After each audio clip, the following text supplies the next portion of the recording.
We also see this piece of King David.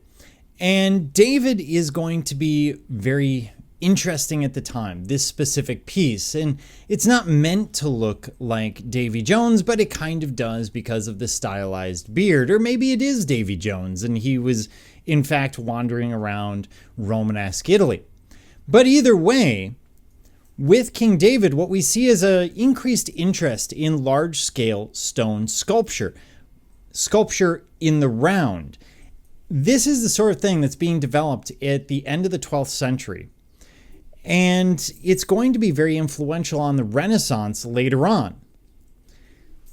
So even though it's not going to be that influential during the Romanesque, it will be rediscovered a couple of hundred years later and become influential in the early Renaissance. Here, what we see is a very natural figure. So it seems like his weight is shifted. You see that right knee on the left of the image pushing out against the fabric, something that we haven't seen much of. We see fabric that's falling over a body under it. We get a sense of the arms and the body, the hip thrusting forward. Even though the feet are symmetrical, the artist is trying to mimic part of what he sees in Greek and Roman classical sculpture.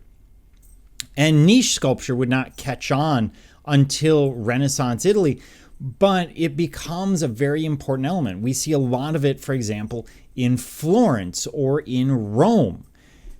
So something like this is going to be very, very important for reasons that aren't necessarily obvious at the time. But you can imagine people coming across it and going, you know what, that's actually a really good idea, and we should use that as decoration for churches.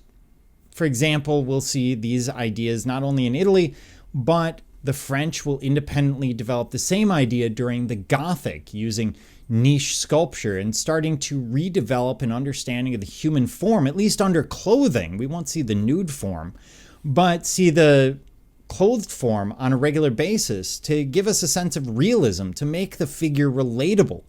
King David as a fictional figure is not terribly relatable, but King David standing before you in sculptural form definitely is.